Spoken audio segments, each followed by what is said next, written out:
Hello friends, എല്ലാവർക്കും ഒരിക്കൽ കൂടി അമ്മൂസ് കളക്ഷനിലോട്ട് സ്വാഗതം.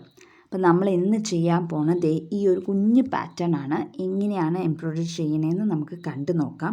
അപ്പോൾ ഈ ഒരു കുഞ്ഞു പാറ്റേണിൽ ഞാൻ നേരത്തെ എപ്പോഴും പറയാറുള്ള പോലെ ഏത് സ്റ്റിച്ച് വേണമെങ്കിലും യൂസ് ചെയ്യാം. ഞാനിവിടെ സാറ്റിൻ സ്റ്റിച്ച് യൂസ് ചെയ്ത് കുറച്ച് മോഡിഫിക്കേഷൻ സാറ്റിൻ സ്റ്റിച്ചിൽ വരുത്തിയിട്ടാണ് നമ്മൾ ചെയ്യുന്നത്.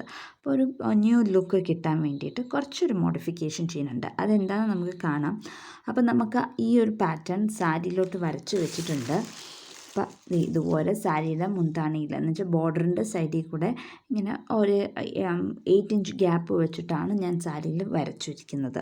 അപ്പം ഇങ്ങനെ വരച്ചിട്ട് ഞാൻ ഫ്രെയിം ഇട്ട് വെച്ചിട്ടുണ്ട്. ഇതിൻ്റെ അകത്ത് നമ്മൾ യൂസ് ചെയ്യുന്നത് പേൾ കോട്ടൺ ത്രെഡാണ്. എങ്ങനത്തെ ത്രെഡ് വേണമെങ്കിലും യൂസ് ചെയ്യാം. അപ്പോൾ ആരോ എന്നോട് ഡൗട്ട് ചോദിച്ചു, ഇങ്ങനത്തെ ത്രെഡാണ് ഏത് തുണിയിൽ ഏത് ത്രെഡാണ് യൂസ് ചെയ്യണതെന്ന്, നമ്മൾ എങ്ങനെയാണ് ചൂസ് ചെയ്യണതെന്ന്. അപ്പം പേൾ കോട്ടൺ നമുക്കൊരു ഷൈനിങ് എഫക്റ്റ് കിട്ടണം എന്നുണ്ടെങ്കിൽ പേൾ കോട്ടൺ അല്ലെങ്കിൽ സിൽക്ക് ത്രെഡ് യൂസ് ചെയ്യുക. യൂഷ്വലി അത് കോട്ടൺ മെറ്റീരിയലിൽ സിൽക്ക് ത്രെഡ്സ് യൂസ് ചെയ്യാറില്ല. ജോർജറ്റിൽ അല്ലെങ്കിൽ ഷിഫോൺ മെറ്റീരിയൽ, ജോർജറ്റ് മെറ്റീരിയൽ, പിന്നെ സിൽക്കിൻ്റെ ഏത് മെറ്റീരിയലിലൊക്കെ സിൽക്ക് ത്രെഡ് യൂസ് ചെയ്യാം. അല്ലാണ്ട് ചെക്കോട്ടയിലൊന്നും ആരും സിൽക്ക് ത്രെഡ് പൊതുവേ യൂസ് ചെയ്യാറില്ല. ഇതിനൊരു കുറച്ച് ഷൈനിങ് എഫക്റ്റ് ഉള്ളതാണ് പേൾ കോട്ടൺ ത്രെഡ്. അപ്പോൾ ഞാനിവിടെ പേൾ കോട്ടൺ ത്രെഡാണ് യൂസ് ചെയ്യുന്നത്. ഫ്ലവേഴ്സിന് തയ്ക്കാനായിട്ട് ഒരു ലൈറ്റ് ബേബി പിങ്ക് കളറാണ്. കളർ കോഡ് പേൾ കോട്ടൺ ത്രെഡിൻ്റെ കളർ കോഡ് എപ്പോഴും ഇതിൻ്റെ ഉള്ളിൽ എഴുതിയിട്ടുണ്ടാകും. ഇത് ഇപ്പോൾ കാണാൻ വയ്യേ 00050 ആണ് ഇതിൻ്റെ ഈ പേൾ കോട്ടൺ ത്രെഡിൻ്റെ കളർ കോഡ്. അപ്പം പേൾ കോട്ടൺ ത്രെഡിൻ്റെ കളർ കോഡ് എപ്പോഴും ഉള്ളിലായിരിക്കും ഒട്ടിച്ചിരിക്കുന്നത്. അതുപോലെ തന്നെ ഒരു ഡാർക്ക് ഷെയ്ഡ് പിങ്കും എടുത്തിട്ടുണ്ട്. ഇതിൻ്റെ കളർ കോഡ് 28 ആണ്. ഈ 2 കളർ ഷെയ്ഡ്സാണ് നമ്മൾ ഫ്ലവേഴ്സിന് തയ്ക്കാനായിട്ട് നമ്മൾ എടുത്തിരിക്കുന്നത്. ലീവ്സ് തയ്ക്കാനായിട്ട് എൻ്റെ കയ്യിൽ പേൾ കോട്ടൺ ത്രെഡ് അല്ല ഞാൻ യൂസ് ചെയ്തിരിക്കുന്നത്. നോർമൽ ആങ്കർ കോട്ടൺ ത്രെഡാണ്. അത് 281 ആണ് നമ്മൾ ആങ്കർ കോഡ് യൂസ് ചെയ്തിരിക്കുന്നത്. അപ്പോൾ ഇത്രയും ത്രെഡ്സാണ്, ഈ 3 കളറാണ് നമ്മൾ ഇതിൻ്റെ അകത്ത് യൂസ് ചെയ്തിരിക്കുന്നത്. അപ്പോൾ നമുക്ക് ആദ്യം തന്നെ ലീവ്സ് തയ്ക്കാം, ലീവ്സും സ്റ്റെംസും തയ്ക്കാം. അതിന് വേണ്ടിയിട്ട് നമ്മൾ കോട്ടൺ ത്രെഡിൻ്റെ 3 strands ആണ് ഉപയോഗിക്കുന്നത്. നിങ്ങൾക്ക് ഈ വീഡിയോ ഇഷ്ടപ്പെട്ടാൽ ലൈക്ക് ചെയ്യാനും ഷെയർ ചെയ്യാനും, അതുപോലെ ചാനൽ ആരെങ്കിലും സബ്സ്ക്രൈബ് ചെയ്യാത്തവരുണ്ടെങ്കിൽ സബ്സ്ക്രൈബ് ചെയ്യാനും മറക്കണ്ട. അപ്പോൾ ഇതുപോലെ കുഞ്ഞു കുഞ്ഞത് സ്റ്റെം സ്റ്റിച്ചാണ് ഞാൻ ചെയ്യുന്നത്. വ്യത്യാസം പൊതുവെ ചെയ്യുന്ന ആ സെയിം സ്റ്റിച്ച് സ്റ്റെം സ്റ്റിച്ചാണ് ഞാൻ കൂടുതൽ പൊതുവെ കൊടുക്കാറ്, അല്ലെങ്കിൽ ബാക്ക് സ്റ്റിച്ചുമാണ് ഞാൻ ചൂസ് ചെയ്യാറ്. ഇതുപോലെ സ്റ്റെം സ്റ്റിച്ച് നമുക്ക് കുറച്ച് 3 strands ആട്ടോ എടുത്തിരിക്കുന്നത്. സ്റ്റെം സ്റ്റിച്ച് തയ്ക്കാനും ലീഫ് തയ്ക്കാനും എടുത്തിരിക്കുന്ന 3 strands ആണ്. അതിൽ കൂടുതൽ എടുക്കണം എന്നുണ്ടെങ്കിൽ 6 strands വേണമെങ്കിൽ 6 strands എടുത്താലും കുഴപ്പമില്ലെന്ന് വെച്ചാൽ പെറ്റൽസ് എല്ലാം നമ്മൾ പേൾ കോട്ടൺ ത്രെഡ് യൂസ് ചെയ്തിട്ടാണ് തയ്ക്കുന്നത്. ഇതുപോലെ സ്റ്റെം തയ്ച്ചിട്ട് ഇവിടുന്ന് തന്നെ നമുക്ക് കണ്ടിന്യൂ ചെയ്ത് ലീഫിലോട്ട് നമുക്ക് പോകാം. ലീഫ് നമ്മൾ തയ്ക്കുന്ന ഫ്ലൈ സ്റ്റിച്ച് വെച്ചിട്ടാണ്.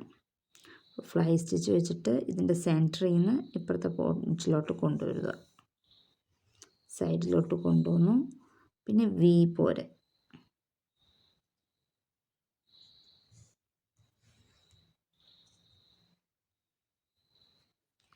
തൊട്ട് താഴെ തന്നെ താത്തിയിട്ട് അപ്പുറത്തെ പോയിൻറ്റിലോട്ട് കൊണ്ടുപോവാണ്.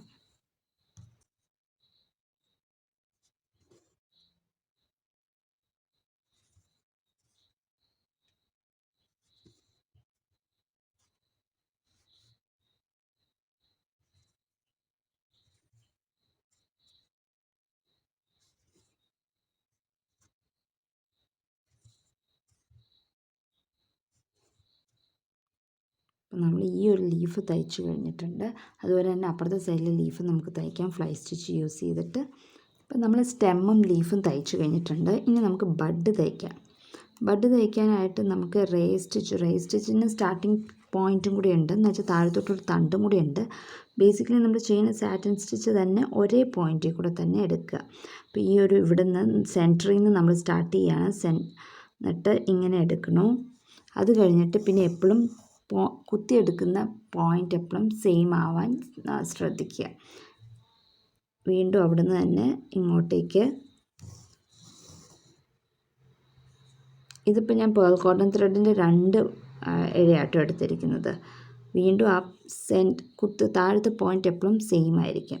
മേലത്തെ പോയിൻ്റ് മാറി മാറി വരുകയും ചെയ്യും. അങ്ങനെ തയ്ക്കുക.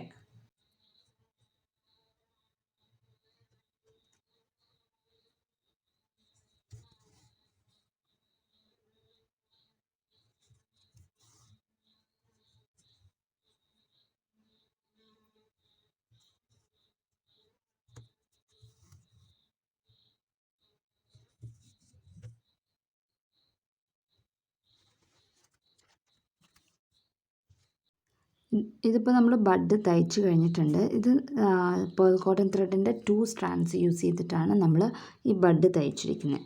ഇനി ഡാർക്ക് ഷെയ്ഡ്, പിങ്കിൻ്റെ ഡാർക്ക് ഷെയ്ഡ് എടുത്തിട്ട് അത് 1 സ്ട്രാൻഡാണ് എടുത്തിരിക്കുന്നത്. ഇതിൻ്റെ ഇടയിൽ കൂടെ നമ്മൾ തയ്ച്ചു കൊടുക്കുക. ഒരു എഫക്റ്റ് കിട്ടാനായിട്ട്, ഒരു 3D എഫക്റ്റ് കിട്ടാൻ വേണ്ടിയിട്ട് ഇതുപോലെ തയ്ച്ചു കൊടുക്കുകയാണ്. അപ്പോൾ എല്ലാ ത്രെഡിൻ്റെ ഇടയിൽ കൂടെ വേണ്ട, ഈക്വൽ ലെങ്ത്തും വേണ്ട, കയറി ഇറങ്ങിയൊക്കെയാണ് നമ്മുടെ ഇഷ്ടത്തിന് നമുക്ക് ചെയ്യാവുന്നതാണ്. അപ്പം ഇങ്ങനെ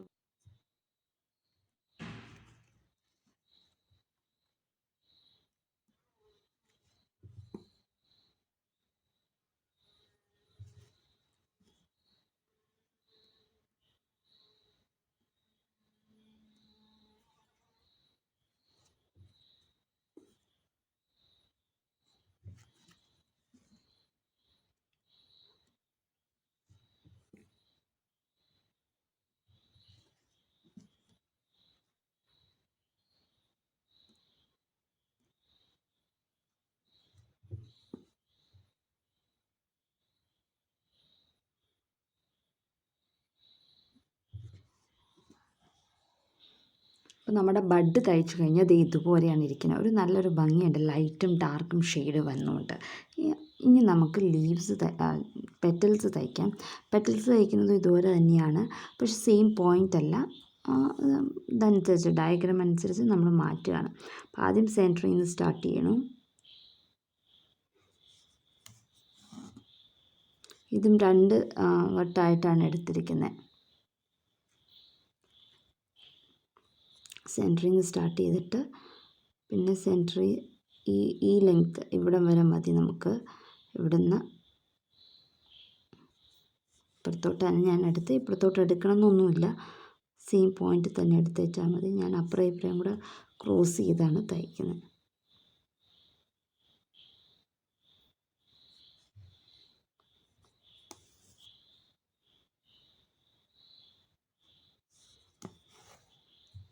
നമ്മൾ ഒരു പെറ്റൽ തയ്ച്ചു കഴിഞ്ഞു. അതുപോലെ തന്നെ ബാക്കിയുള്ള പെറ്റൽസ് നമുക്ക് തയ്ച്ചെടുക്കാം. നമ്മളിപ്പോൾ ഒരു ഫ്ലവർ തയ്ച്ചു കഴിഞ്ഞിട്ടുണ്ട്. ഇനി ഇതിന് ചുറ്റും നമ്മൾ ചുറ്റുമല്ല, ഹാഫ് പെറ്റൽ നമ്മൾ സ്റ്റെം സ്റ്റിച്ചാണ് തയ്ക്കുന്നത്. അത് ഡാർക്ക് ഷെയ്ഡ് ത്രെഡ് യൂസ് ചെയ്തിട്ടാണ്. ഇവിടെ ഇടയിൽ കൂടിയാണ് നമ്മൾ തയ്ച്ചിരിക്കുന്ന ഡാർക്ക് ഷെയ്ഡ്. ഇതിൻ്റെ പുറത്തേ കൂടിയാണ് തയ്ക്കുന്നത്. അതിന് വേണ്ടിയിട്ട് ഇവിടെ ഒരു സ്ട്രാൻഡ് എടുത്തോളൂ പേൾ കോട്ടൺ ത്രെഡ് ഇവിടെ 2 വട്ടം എടുത്തിട്ടാണ് തയ്ക്കുന്നത്. എന്നാലാണ് ഒരു പ്രൊജക്ഷൻ കിട്ടുള്ളൂ. അപ്പോൾ എല്ലാ പെറ്റലിൻ്റെയും കൃത്യം ഹാഫ് ഇല്ലെങ്കിലും കുറച്ചും കൂടെ ഇറക്കിയായാലും കുഴപ്പമില്ല, അവിടെ നിന്ന് എടുക്കുക. കുത്തിയെടുത്തിട്ട് നമ്മൾ സ്റ്റെം സ്റ്റിച്ചാണ് തയ്ക്കാൻ പോകുന്നത്. സ്റ്റെം സ്റ്റിച്ച് മറ്റേപ്പാട് കുത്തിയെടുക്കാൻ ബുദ്ധിമുട്ടായതുകൊണ്ട് ഇങ്ങനെയാണ് എടുക്കുന്നത്. എന്നിട്ട് സെൻറ്ററിൽ നിന്ന് ത്രെഡ് പുറത്തോട്ട് വെച്ചിട്ട് വേണം നീഡിൽ കുത്താൻ. നീഡിൽ പുറത്ത് വെച്ചു, ത്രെഡ് പുറത്ത് വെച്ചു. അത് കഴിഞ്ഞിട്ട് ഇതിൻ്റെ 2ൻ്റെ നടുക്ക്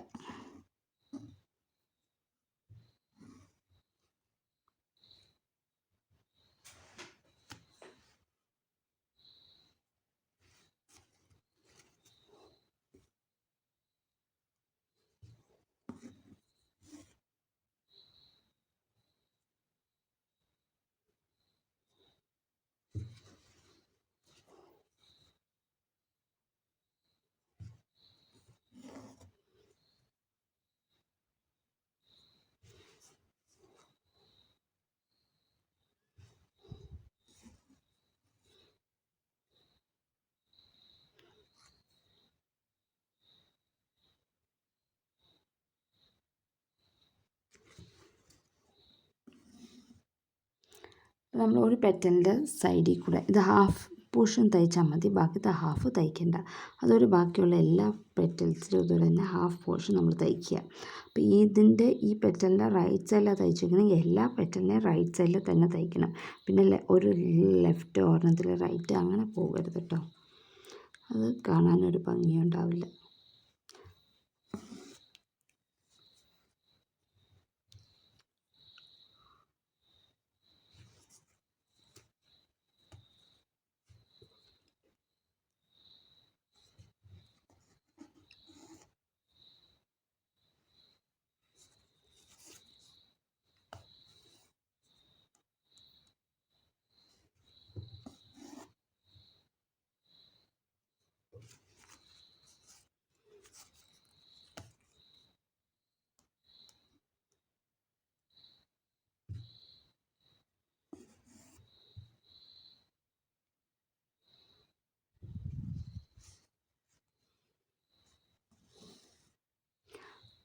ഇവിടെ തയ്ക്കാൻ 1 സ്ട്രാൻഡും ഇവിടെ തയ്ക്കാൻ 2 സ്ട്രാൻഡ്സും വേണം നമുക്ക്. പേൾ കോട്ടൺ ത്രെഡിൻ്റെ ഇത് 10 സ്റ്റിച്ചാണ് തയ്ക്കുന്നത്. അപ്പോൾ നമ്മുടെ ഈ ഒരു കുഞ്ഞ് ഡിസൈൻ വളരെ ബ്യൂട്ടിഫുള്ളായിട്ട് വന്നിട്ടുണ്ട്. ലൈറ്റ് ഷെയ്ഡും ഡാർക്ക് ഷെയ്ഡും ആ ഗ്രീനും കൂടെയൊക്കെ വന്നപ്പം നല്ല ഭംഗിയായിട്ടുണ്ട്. അപ്പോൾ ഇതുവരെ എല്ലാവർക്കും ട്രൈ ചെയ്ത് നോക്കാം. വൈറ്റിൽ വൈറ്റും വെച്ച് ചെയ്താൽ ഈ ഒരു പ്രൊജക്ഷൻ കിട്ടുന്നതായിരിക്കും. അതിന് മിസ്മാച്ചായിട്ട് ഉള്ള ഒരു ത്രെഡ് വേണം ഔട്ട്ലൈനായിട്ട് കൊടുക്കാനായിട്ട്, അത്രയും ശ്രദ്ധിക്കുക. പിന്നെ വേണമെങ്കിൽ നടുക്ക് ബീഡ്സ് വെച്ച് കൊടുക്കാം. ബീഡ്സ് ഒന്നും ഇല്ലാണ്ട് തന്നെ ഈ ഒരു പാറ്റേൺ വളരെ ഭംഗിയാണ്. അപ്പോൾ എല്ലാവർക്കും ഈ ഒരു പാറ്റേൺ ഇഷ്ടപ്പെട്ടു. അതുപോലെ തന്നെ ഈ ഒരു സ്റ്റിച്ചിങ് പാറ്റേണും ഇഷ്ടപ്പെട്ടു എന്ന് വിശ്വസിക്കുന്നു. അപ്പോൾ അടുത്ത ദിവസം മറ്റൊരു വീഡിയോ ആയിട്ട് കാണാം. അതുവരേക്കും ബൈ.